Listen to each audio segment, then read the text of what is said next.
The pronouncement was made before the entire household staff assembled in the great, cold hall of Kestrel Chase. It was the first time the Duke had addressed them as a group in over 2 years, and the silence was thick with a mixture of fear and reverence. Gideon Severn, the 10th Duke of Kestrel Chase, stood before the marble hearth, his face as pale and unyielding as the stone behind him. He was a man forged in grief and war, and he had not been challenged, not even in the smallest particular, in a decade. "The East Quadrant farms," he said, his voice low and devoid of inflection, yet carrying to the furthest scullery maid. "Their yields have been mismanaged. The reserve fund for their maintenance, which should stand at £800, has been entirely depleted. There will be consequences." A collective, silent flinch went through the staff. They stood with heads bowed, a sea of black bombazine and gray wool. All but one. From the back of the room, a quiet voice spoke, clear and precise as the chime of a small bell. "Your Grace, the figure is £742, not 800, and the fund is not depleted. The quarterly disbursement for the tenant farms was made last Tuesday, as scheduled. The balance remains." Time stopped. Air ceased to move in the hall. The housekeeper, Mrs. Vickers, looked as if she might faint. Every eye, first in shock and then in morbid fascination, turned to the source of the voice. Prudence Lockhart stood near the doorway, her hands clasped loosely before her. She was a woman of 24, plain in a gray dress that had seen better days, her hair pulled back in a severe knot. She had been at Kestrel Chase for precisely 1 week, a temporary bookkeeper hired on a whim, and she had just corrected the Duke.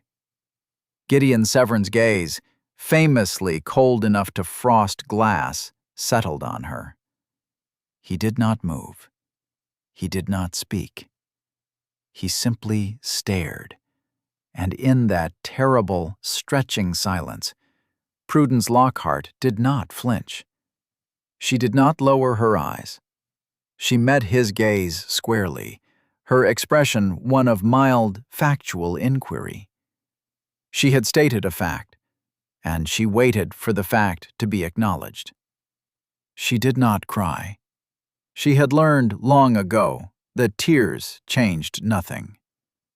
1 second, 2, 3. Then the Duke spoke, his voice even quieter than before, yet somehow more commanding. "Show me." Just 4 weeks prior, Prudence had not been standing in a ducal hall, but sitting at a rickety secretary's desk in the cramped parlor of her aunt's house in Marley. The house smelled of boiled cabbage and the faint, sour odor of desperation. Prudence was an orphan, a ward of her late mother's sister, Mrs. Bellamy, a woman who treated charity as a transaction and kindness as a weakness. Prudence's existence was one of invisible labor. She managed her aunt's chaotic household accounts, wrote her letters in a fine, clear hand, and, most secretly, maintained the ledgers for Mrs. Bellamy's clandestine money-lending business. Her aunt called it assisting those in unfortunate circumstances. Prudence, who saw the ruinous interest rates and the desperate pleas for extensions, knew it for what it was: usury, preying on the misfortunes of her neighbors. Her payment for this work was a roof over her head, a place at the table, and a constant stream of thinly veiled insults about her dependent state and her plainness. Her cousin, Louisa, a girl of 19 whose only ambitions were a good marriage and a new bonnet, treated Prudence less with malice than with complete and utter indifference, as if she were a piece of furniture that happened to be able to add columns of figures. Prudence's only private treasure was a small, dented silver locket that had belonged to her father, a man she barely remembered, a scholar who had left her nothing but a love of books and a mind for numbers. Inside was a tiny, faded portrait of him. She kept it on a ribbon beneath her collar, the cool metal a constant, secret comfort against her skin. It was a reminder of a time before she had learned to make herself small, to expect nothing. Her life was a repeating pattern of ink-stained fingers, whispered sums, and the careful suppression of every personal desire. She endured. She did not hope for rescue. Hope was a dangerous extravagance. She focused on the numbers, on the clean, satisfying certainty of a balanced ledger. In a world of emotional chaos, the numbers were pure. They did not lie. The pattern was broken on a Tuesday. The Duke of Kestrel Chase's carriage, a severe black coach pulled by two magnificent black horses, stopped before Mrs. Bellamy's door. The news had flown through Marley for a week. The Duke, a recluse since his wife's death 3 years ago, required a temporary bookkeeper. His long-serving steward had retired, and a new one was not due for 2 months. The Duke, a man known for his obsession with precision, intended to have the estate accounts audited in the interim. Mrs. Bellamy, smelling an opportunity for social advancement, had written a fawning, obsequious letter proposing her dear, quiet niece, Prudence, who has a small but diligent talent for figures. To her profound shock, a reply had come. The Duke would call upon her. When he was shown into the parlor, the sheer force of his presence seemed to suck the air from the room. He was tall, dressed in immaculate black, his face carved into lines of harsh discipline. He was not handsome in the conventional sense. He was compelling, like a storm cloud or a blade. Mrs. Bellamy fluttered and gushed, offering tea, offering Louisa's vapid pleasantries, offering everything but what he had come for. The Duke's gaze swept the room, dismissive of the chintz and clutter, until it landed on Prudence, who had risen from her desk. He looked at the neat stack of ledgers, then at her. His eyes, a startlingly pale gray, were unnervingly perceptive. "You are the bookkeeper," he stated. It was not a question. "I am, Your Grace," Prudence replied, her voice steady. He walked to her desk, ignoring her flustered aunt. He did not touch the ledgers, but pointed a gloved finger at the open page of the household accounts.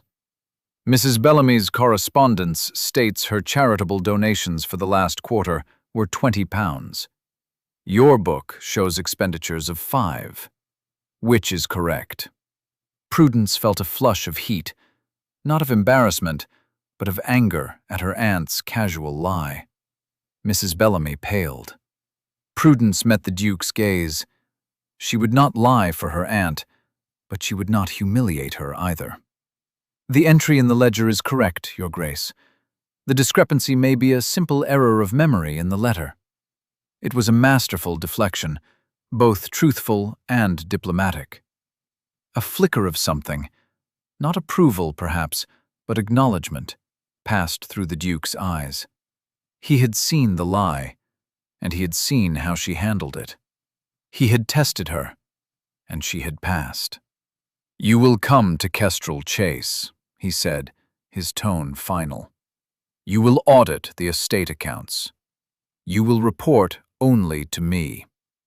Be ready in 1 hour." And with that, he turned and left, leaving a stunned silence and the faint scent of winter air in his wake. Prudence packed a single carpet bag with her few belongings, 2 other drab dresses, her brushes, and the small, leather-bound copy of Marcus Aurelius her father had given her. She tucked the silver locket securely beneath her collar. As she walked out of the house, her aunt pressed a list of instructions into her hand. People to mention, favors to ask. Prudence took the paper, and, once inside the carriage, let it fall from her fingers to the floor. She was leaving Marley. She did not know for how long, but for the first time in years, she felt the whisper of a possibility that was not endurance, but change. The carriage ride to Kestrel Chase was silent. The Duke did not speak, and Prudence did not presume to. She watched the rolling hills give way to the dense, ancient woods that surrounded the ducal estate. The house appeared suddenly, a vast edifice of gray stone under a gray sky. It was magnificent, but forbidding, its many windows like vacant eyes. It did not look like a home. It looked like a monument to sorrow. They entered through the main doors into the great hall.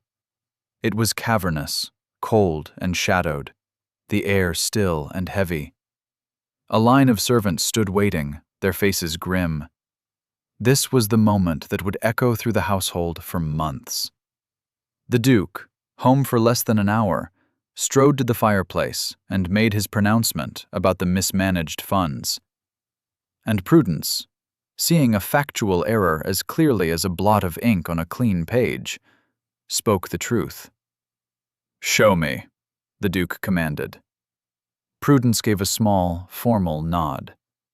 She walked past the stunned servants, her footsteps unnervingly loud on the marble floor. She did not feel fear. She felt a strange, clarifying calm. She had been hired for her skill with numbers. Her skill was being questioned. The setting was grander, the stakes higher, but the principle was the same as in her aunt's dingy parlor. The numbers must be correct. She led him not to a grand office, but to a small, neglected room off a secondary corridor that had been hastily cleared for her use. A fire had been lit in the grate, but it did little to dispel the chill. On a large trestle table lay the estate ledgers, massive, leather-bound volumes whose pages smelled of dust and time. She had spent every waking moment of the past week immersed in them. She did not fumble. She did not hesitate. She opened the primary accounts ledger to a page she had marked with a slip of paper. Her finger, clean but for a faint trace of ink at the cuticle, pointed to a specific entry. "Here, Your Grace. The transfer of £742 to the Tenant Relief Fund, dated last Tuesday. Authorized by the previous steward, Mr. Abernathy, before his departure. And here," she turned the page, her movements economical, "is the corresponding entry in the Tenant Fund ledger, showing the receipt of the sum. The fund was never depleted. It was, I believe, your understanding of the balance prior to the transfer that was out of date."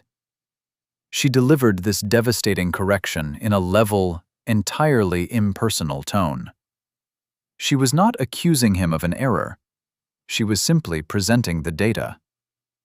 Gideon Severn stared at the ledger. He looked at the neat column of figures, at her clear, precise handwriting on the notes she had appended.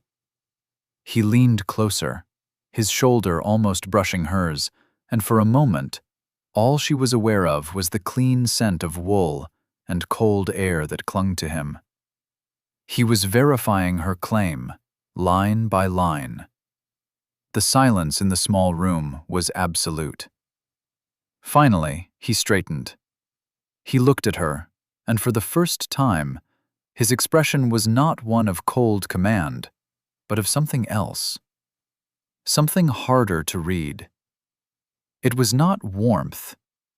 It was a kind of focused, analytical attention. "You are correct," he said. The words were clipped, precise. An admission, not an apology. "The error was mine." He turned and left the room without another word. Prudence stood for a long moment, her hand still resting on the open ledger. She had challenged the Duke and been proven right. She was not sure if she had just sealed her position or signed her own dismissal.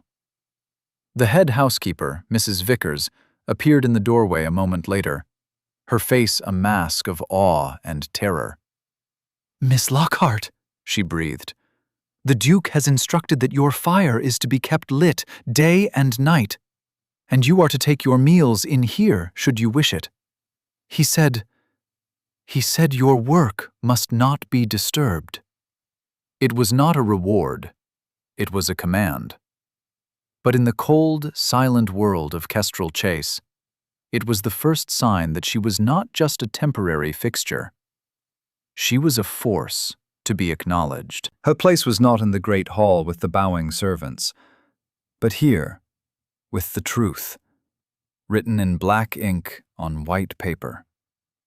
Her new life was governed by the rustle of paper and the scratch of her pen. The Duke had given her a single overarching instruction: audit everything. Report only to me. He had added, after a pause, speak to no one else of what you find. It was a charge of immense trust, and Prudence understood its weight. The Duke's reclusiveness was legendary, but she was beginning to understand it was rooted not in arrogance, but in a profound and weary distrust of the world. He wanted facts, not flattery, evidence, not emotion. In that, they were alike. The office assigned to her was a microcosm of the house itself, once handsome, now neglected. Dust motes danced in the single beam of afternoon light that pierced the grimy windowpane. The shelves were filled with forgotten treatises on agriculture and animal husbandry. But the desk was solid oak, and the ledgers were a puzzle she was uniquely qualified to solve. Mrs. Vickers, the housekeeper, initially treated her with a wary deference, as one might handle an unpredictable but powerful new weapon in the house. She brought trays with quiet efficiency, her curiosity a palpable force in the room. Prudence worked with a methodical intensity that bordered on obsession. She started at dawn, fueled by strong tea and toast, and often worked late into the night, the only light in the west wing coming from her single candle. The numbers told a story, and it was not the one the Duke believed. The estate was not failing. Its heart was strong, but its arteries were clogged with years of mismanagement, petty corruption, and neglect. Rents collected but not recorded, bills paid twice over, ghost employees on the payrolls of distant properties. It was a slow, creeping decay, born not of malice, but of inattention. The late Duchess, by all accounts a vibrant and social creature, had managed the house, while the old steward, Mr. Abernathy, had managed the lands. After her death, the Duke had retreated into his grief, and the entire system, lacking a firm hand, had simply begun to fray at the edges. Prudence did not just record the errors. She began to create a new system. She designed new ledger pages, simpler and clearer. She cross-referenced accounts, her mind holding a complex web of figures with perfect clarity. She worked, and in her work, she found a strange sense of peace. Here, her precision was not an oddity. It was a virtue. One afternoon, seeking a breath of fresh air, she found her way to the old walled garden. It was a place of heartbreaking neglect. Weeds choked what had once been elegant parterres. A stone bench lay overturned. Roses grew wild and thorny, their blossoms small and pale. Yet, the structure was still beautiful. She could see what it had been, and what it could be again. In a dilapidated potting shed, she found a dusty wooden box. Inside were dozens of old seed packets, the names written in a flowing feminine hand. Lady's Mantle, Canterbury Bells, Foxglove, and one packet, tucked at the very bottom, labeled in the same hand, Duke's Sorrow. She had never heard of such a flower. She tucked the packet into her pocket, a small, secret piece of the house's history. The Duke remained a distant, formidable presence. He would appear in her office doorway without warning, a silent shadow. He never asked how she was. He never engaged in small talk. He would simply point to a line in her notes. "This discrepancy. Explain." And she would. The steward at Sorrel Down has been reporting a yield of 50 bushels per acre. The historical average for that soil type is 70. I cross-referenced his supply orders. He has been purchasing feed for 20 more head of cattle than the estate owns. I suspect he is running his own herd on estate land and selling the excess grain. The Duke would listen, his face impassive. Then he would nod, once. Continue. But slowly, a change began. One evening, instead of taking his solitary dinner in the vast, echoing dining room, he had a tray brought to the small library adjoining her office. He read while he ate, cloaked in silence, but his presence was a quiet acknowledgement. It became a routine, the two of them, separated by a doorway, working in shared silence as the evening drew in. It was not companionship, not yet. It was proximity, an orbit slowly correcting its path. One night, he found her not with the ledgers, but with a large sheet of paper on which she had sketched a design. It was a plan for the walled garden, restoring the old paths, grouping the plants by color and season.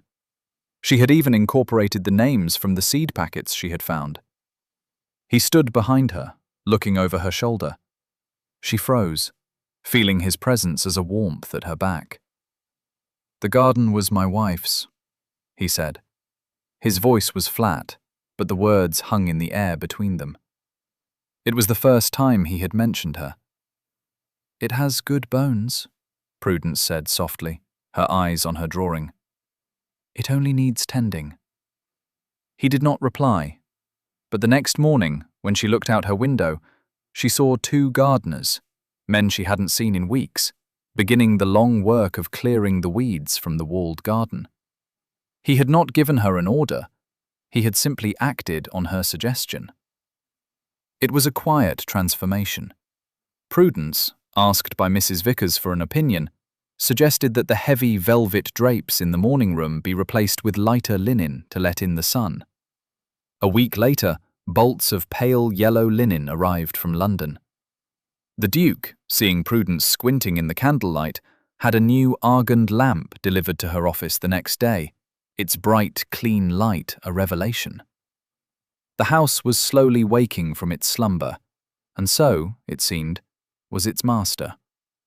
The cold, silent institution was beginning to feel like a home, and Prudence Lockhart, the temporary bookkeeper, was at the heart of its revival. Her quiet ascent did not go unnoticed in the town of Marley. Gossip, the town's primary currency, painted her as a cunning opportunist, a plain spinster who had somehow bewitched the grieving Duke. The source of the most venomous rumours was, unsurprisingly, her own aunt. Mrs. Bellamy saw Prudence's position not as a success to be proud of, but as a personal affront. It was her connection that had placed Prudence at Kestrel Chase, and she was receiving none of the reflected glory she felt was her due. Her resentment found a willing ally in Arabella Sinclair. Miss Sinclair was everything Prudence was not. Dazzlingly beautiful, impeccably dressed, and possessed of a fortune that nearly rivaled the Duke's own. Society had long considered her the most logical choice for the next Duchess of Kestrel Chase. She saw the Duke not as a man, but as the ultimate prize, and the presence of a drab little bookkeeper at the heart of his fortress was an intolerable anomaly. One afternoon, the ducal carriage was dispatched to bring Prudence's remaining books from her aunt's house. Mrs. Bellamy seized the opportunity. She and Arabella arrived at Kestrel Chase for an impromptu visit, sweeping into the great hall like a whirlwind of silk and perfume. "Gideon, my dear Duke," Arabella trilled, extending a hand as if she were bestowing a great favour. "We were so concerned. We heard you had taken on some assistance. We felt we simply had to come and see that you were not being unduly burdened." The Duke, who had been descending the main staircase, paused. His face was a mask of cold politeness. "Miss Sinclair, Mrs. Bellamy, you are unexpected." "Prudence, dear," Mrs. Bellamy exclaimed, catching sight of her niece, who had been summoned by Mrs. Vickers. "Look at you, quite the little queen in your castle. I do hope you are remembering your station." The words were honeyed, but the sting was sharp. They were a reminder. You are a dependent, a nobody. Prudence simply inclined her head. "Aunt, Miss Sinclair." The visit was an exercise in subtle cruelty. Arabella walked through the slowly reviving rooms, offering backhanded compliments. "Oh, you've taken down the drapes. How rustic." The Duchess had such exquisite taste, of course. It would be a shame to lose her touch entirely. Every word was designed to diminish Prudence, to cast her as a usurper of the late Duchess's memory. The Duke remained aloof, his responses monosyllabic. He watched the exchange with his unnervingly still gray eyes, his thoughts impossible to read. When Arabella tried to take his arm to tour the gallery, he stepped back slightly. "Miss Lockhart is assisting me with estate business. It is complex. I am sure you understand." He was defending Prudence's time, if not Prudence herself. The rejection, quiet as it was unmistakable. Frustrated and furious, Arabella and Mrs. Bellamy retreated to Marley. Their snubs had failed. The Duke was impervious to their social maneuvering. The opposition, therefore, had to escalate.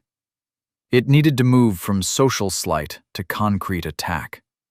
The instrument of their plot was a man named Ivor Garrick.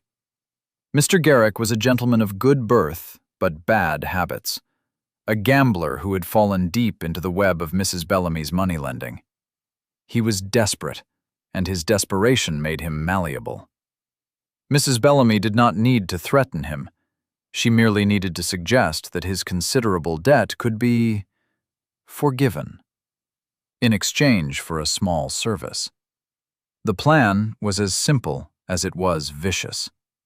Mr. Garrick, who had a talent for mimicry, would forge a letter. It would be in a hand that closely resembled Prudence's. The letter would be addressed to a fictional cousin in a distant town. In it, Prudence would confess to playing a long game, pretending to be diligent while secretly identifying the Duke's financial weaknesses. It would speak of her intention to embezzle a significant sum of money once she had gained his complete trust, enough to escape her life of drudgery and set herself up independently. The letter would be a masterpiece of poison. It would twist her competence into cunning, her quietness into secrecy, her ambition into greed. It would be planted amongst her things, to be discovered by a maid who was still loyal to Mrs. Bellamy's purse. They were not merely trying to get her dismissed. They were trying to destroy her reputation so thoroughly that no one would ever trust her again. They were creating a piece of evidence, a hard fact for a man who prized facts above all else. They were certain it would work. After all, what was the word of a paid companion against a written confession? The attack came on a Thursday. Prudence was in her office, cross-referencing the accounts of the home farm, when the Duke entered. She looked up, expecting a question about crop rotation or livestock prices.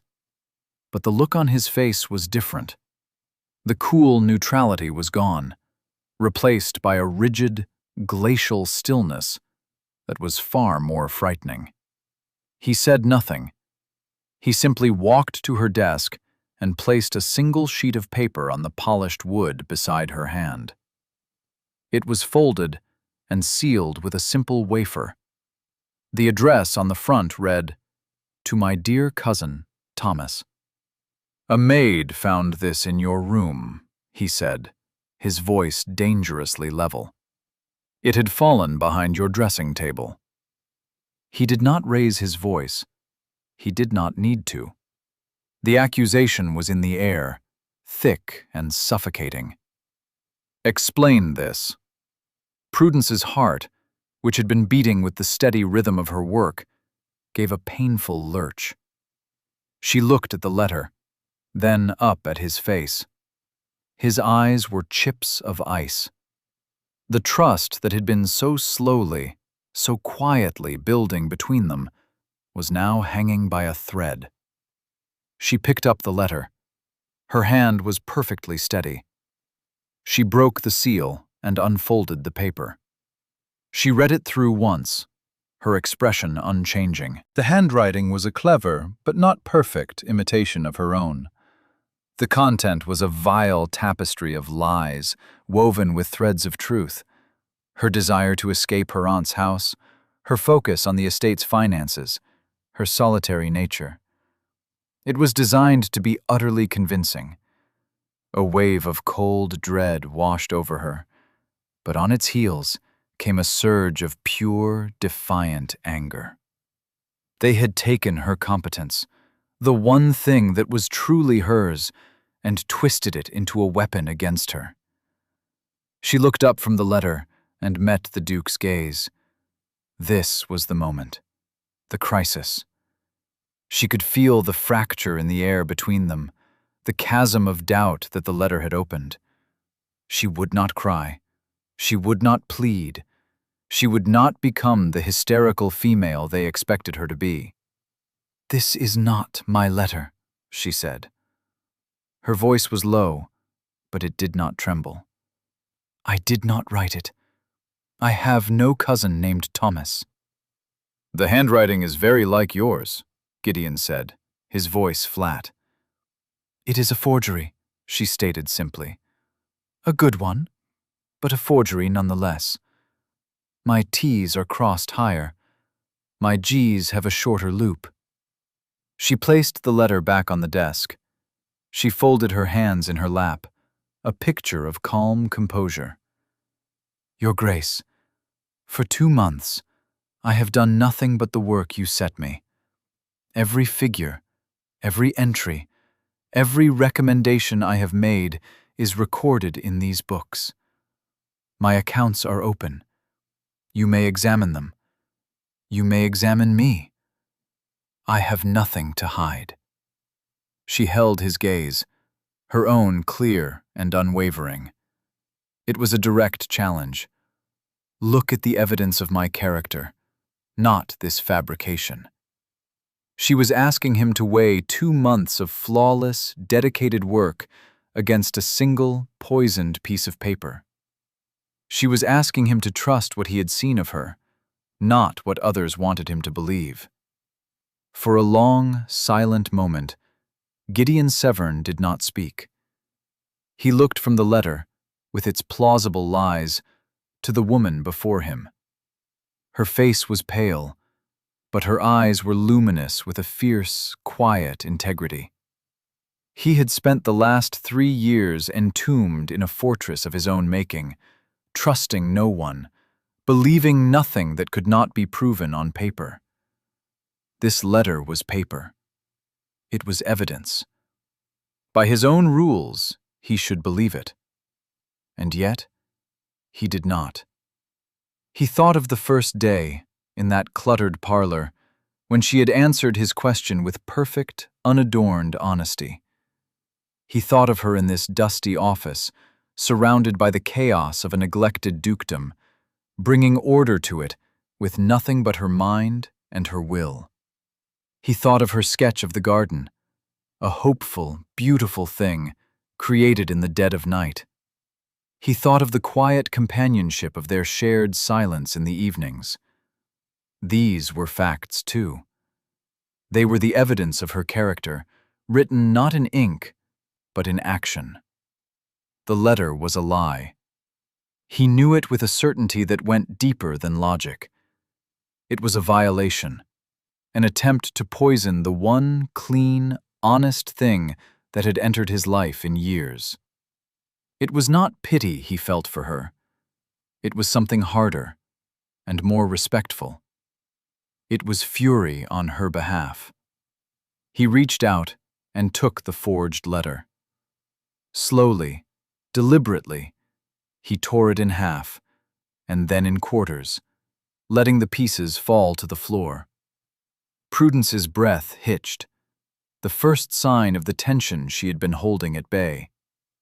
The Duke's eyes, no longer icy, now held a dangerous fire.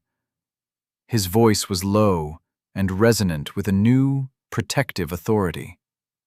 Who did this to you? We'll take a very short break. If you don't want to miss new stories, please subscribe to the channel. Prudence looked at the torn pieces of paper on the floor, then back at the Duke. His question was not, who did this, but who did this to you? The distinction was everything. It was an alignment. He was no longer the judge. He was her advocate. I cannot prove it, she said, her voice regaining its steady cadence. But my aunt, Mrs. Bellamy, has long been resentful of my position here, and she visited recently with Miss Arabella Sinclair. They were not pleased to find me here. Garrick, the Duke said, the name a sharp exhalation. Ivor Garrick. He is a known associate of your aunt's, and a man drowning in debt. His sister is a close companion of Miss Sinclair's. He has a forger's talent for penmanship. It was not a guess. It was a deduction, swift and certain. He was piecing together the conspiracy with the same analytical precision he applied to everything. He began to pace the small office, no longer a remote, cold figure, but a man coiled with purpose. They underestimated you, he said, more to himself than to her. They thought you would weep and confess. They did not understand that your defense would be the truth. He stopped and looked at her. They also underestimated me. They assumed I would believe the first piece of paper put before me without considering the source. An amateur's mistake. A plan was forming behind his eyes, a strategy for a battle he now considered his own. My aunt, Lady Theodosia Drummond, is due for her annual visit next week, he said. She is a woman of formidable judgment. She detests schemers and values competence above all else. She will be an impartial observer. He paused, a rare, almost imperceptible hint of something like a smile touching the corner of his mouth. We will host a dinner, the first at Kestrel Chase in 3 years. We will invite your aunt and her associates. We will invite the local magistrate. And we will invite my aunt. Prudence watched him, her mind racing to catch up. He was not simply going to dismiss the accusation. He was going to stage a public reckoning. He was creating a theater for the truth to be revealed. They laid a trap for you, Gideon continued, his voice hardening. Now, we will lay one for them. But ours will be built of facts, not lies. Your work, Miss Lockhart, the ledgers, the discrepancies you have found, the evidence of Mr. Garrick's financial desperation, which I am certain is detailed in your aunt's private accounts. That will be our foundation. He was giving her a new task, not just to find the truth, but to help him wield it. The trust between them, which had been fractured, was now reforged into something stronger. An alliance. In the week that followed, a new energy pulsed through Kestrel Chase. The Duke, who had been a ghost in his own home, was suddenly present, issuing a quiet but relentless stream of orders. The house was to be prepared.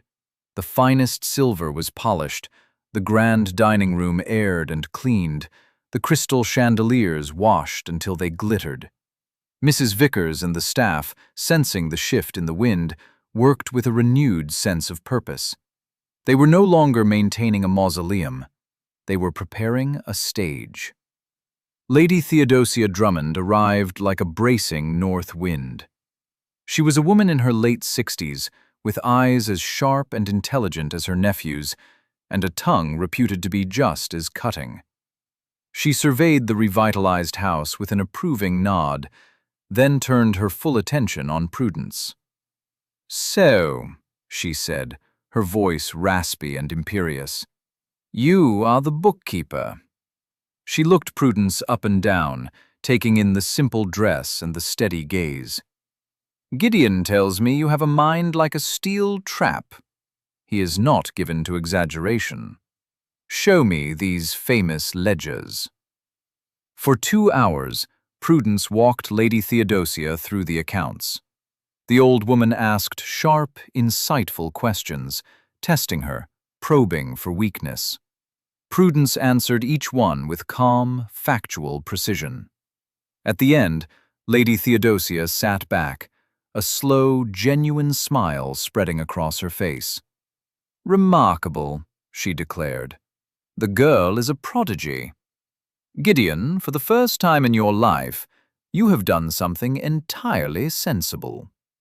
From Lady Theodosia, this was the highest possible praise. She had converted from skeptic to champion. The invitations were sent. As the Duke had predicted, they all accepted. Mrs. Bellamy, Arabella Sinclair, and Ivor Garrick saw it as a sign of their victory.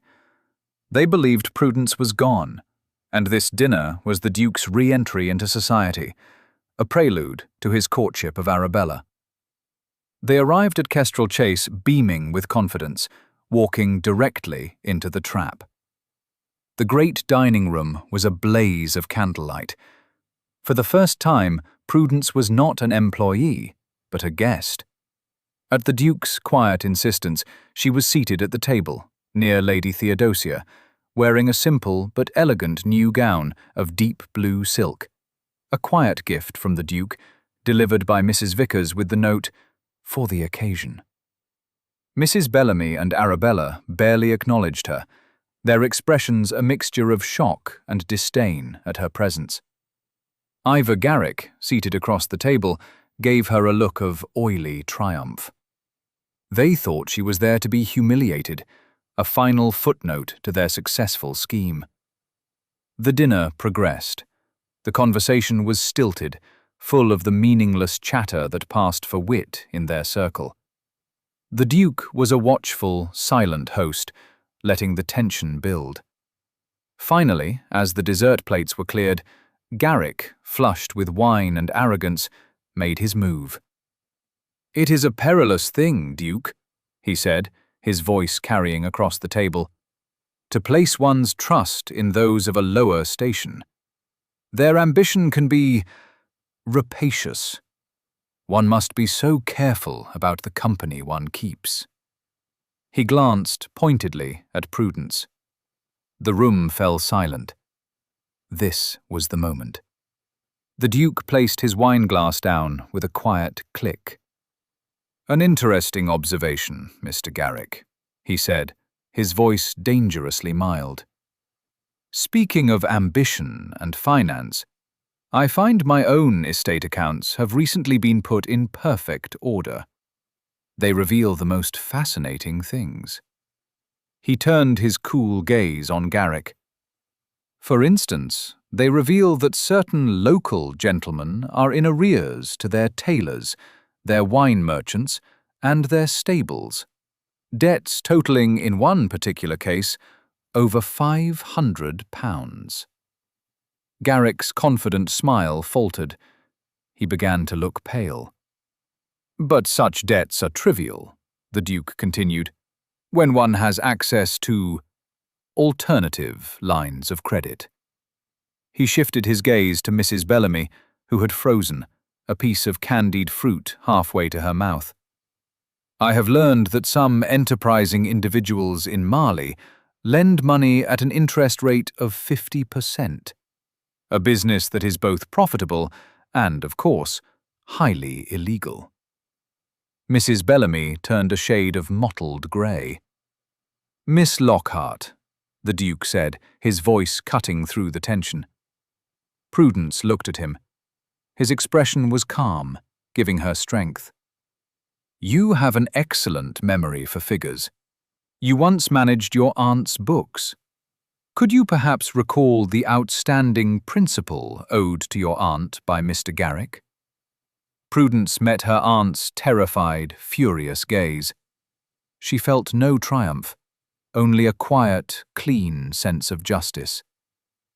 "As of my last entry 6 weeks ago," she said, her voice clear and steady, "Mr. Garrick owed Mrs. Bellamy a principal of £700.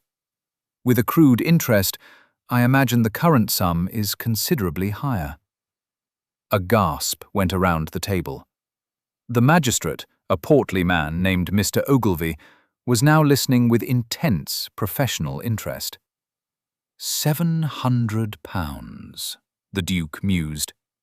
A desperate sum. Desperate enough, perhaps, to make a man agree to certain services, such as the forgery of a letter.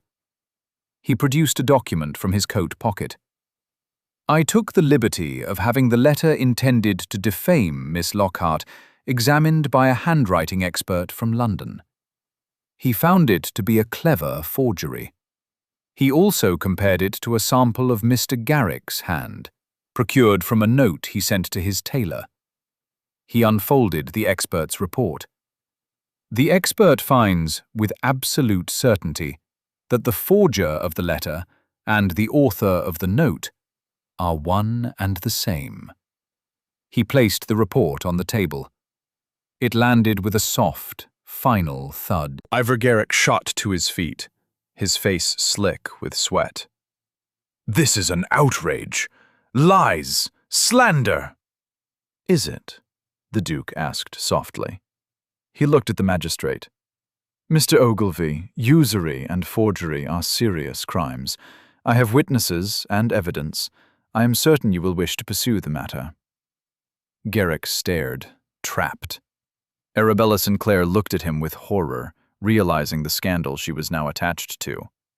Mrs. Bellamy seemed to have shrunk in her chair, her social ambitions turning to ash in her mouth. It was Lady Theodosia who delivered the final, cutting blow. She looked down the table at Arabella and Mrs. Bellamy, her expression one of utter contempt.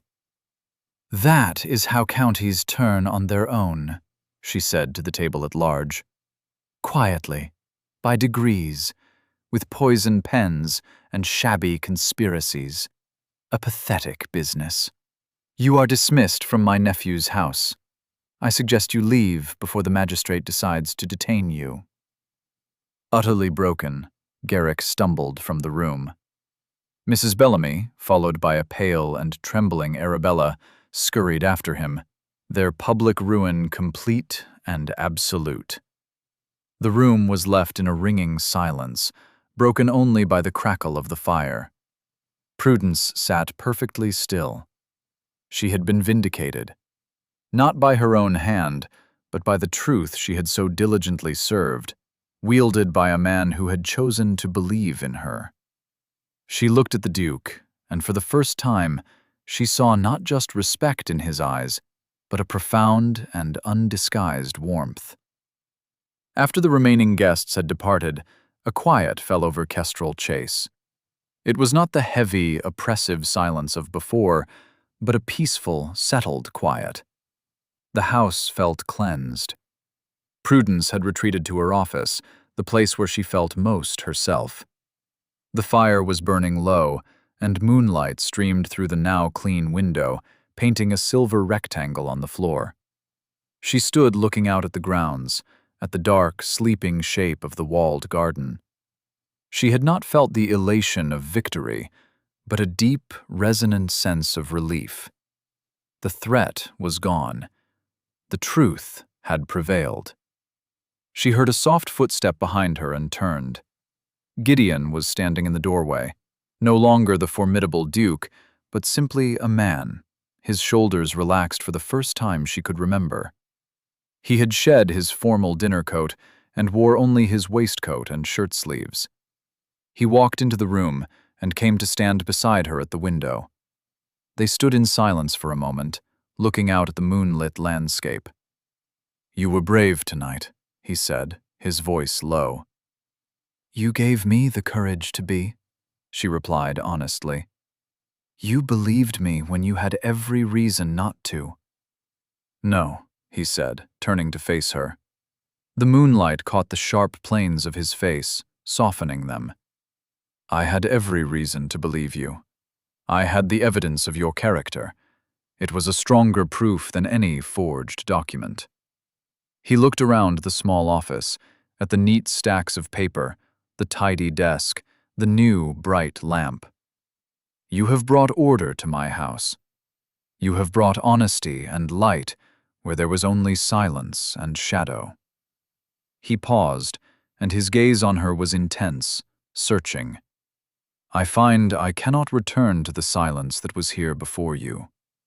He took her hand. His was warm and strong, engulfing her own. "Prudence Lockhart," he said, and the sound of her full name in his mouth was both formal and deeply intimate. "I have spent 3 years honoring the past. You have shown me that it is possible to build a future." Then, to her utter astonishment, he went down on one knee before her. It was not the gesture of a supplicant, but of a king bestowing the highest honor. It was an act of profound recognition. "I am not a man for poetry," he said, his voice rough with an emotion he no longer tried to conceal. "I can only speak plainly. I am asking you to be my wife, to be the Duchess of Kestrel Chase. Not as a reward for your service, not as a rescue from your circumstances, as a choice, my choice. Because the thought of this house and my life, without you in it, is no longer bearable." Tears she had never shed in sorrow now pricked at the back of her eyes in overwhelming joy. She had been seen. Not just her skills, but herself. Her worth, which she had so carefully guarded in private, was now being declared in the quiet moonlight. She looked down at the Duke, at this powerful, reserved man kneeling before her, offering her not a fantasy, but a partnership, a life to be built together. She found her voice, and it was as steady and as clear as it had been on that first day in the great hall. "Yes," she said.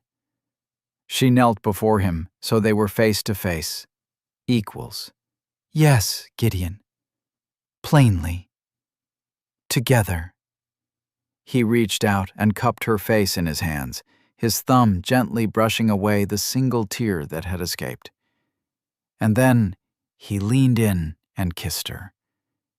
It was not a kiss of fiery passion, but of deep, resonant homecoming, a promise made and a future begun. 1 year later, the walled garden at Kestrel Chase was in full, riotous bloom. Sunlight spilled over the old stone walls, illuminating a tapestry of color and life. The paths Prudence had sketched on paper were now laid in smooth gravel, winding through beds of larkspur, delphinium, and fragrant lavender. And in the sunniest, most sheltered corner was a magnificent stand of brilliant blue flowers, their bell-shaped heads nodding in the gentle breeze. Duke's Sorrow, they had been called. But as Prudence, now the Duchess of Kestrel Chase, walked through the garden, she thought they looked nothing like sorrow. They looked like hope. The house itself was transformed. Its windows were thrown open to the light and air. The corridors echoed with the quiet bustle of a happy, well-run household. Mrs. Vickers, now a devoted friend and confidant, managed the staff with a firm but gentle hand. Lady Theodosia was a frequent and welcome visitor, her sharp tongue invariably softened by the sight of her nephew's genuine happiness. Prudence had found her place, not as a replacement for the memory of the first Duchess, but as a new beginning. Gideon, at her side, was a changed man. The harsh lines of grief around his eyes had softened, replaced by a quiet contentment.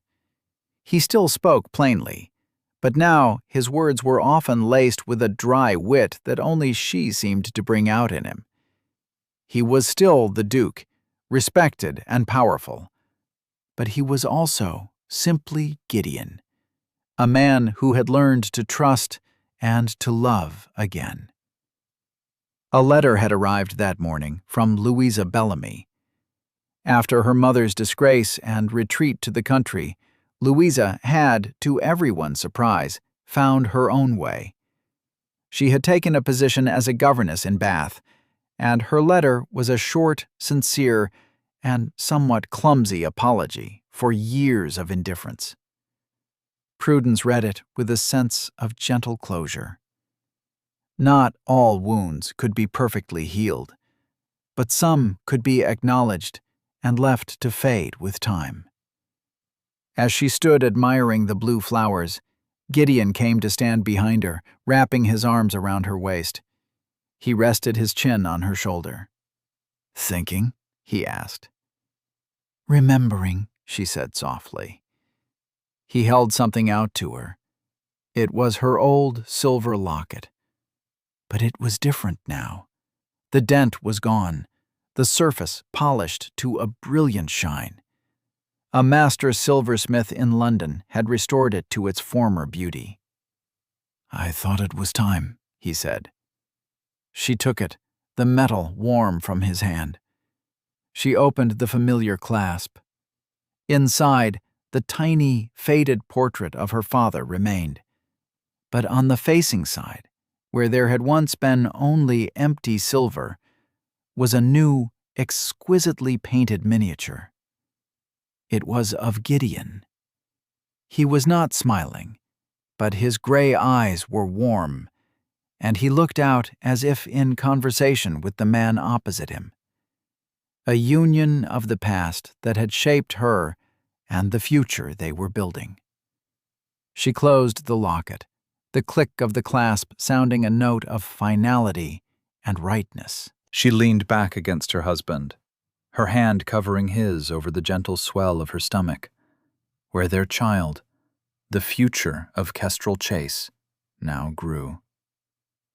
They stood together in the sunlight, looking out over the thriving garden, the living heart of the home they had remade. The quiet bookkeeper and the silent Duke, no longer either of those things, but simply two people who had found in each other the truth they had both been searching for. Thank you for listening to the story all the way to the end. Please tell us which city you're watching from and what the story made you feel. Don't forget to subscribe so you won't miss new stories.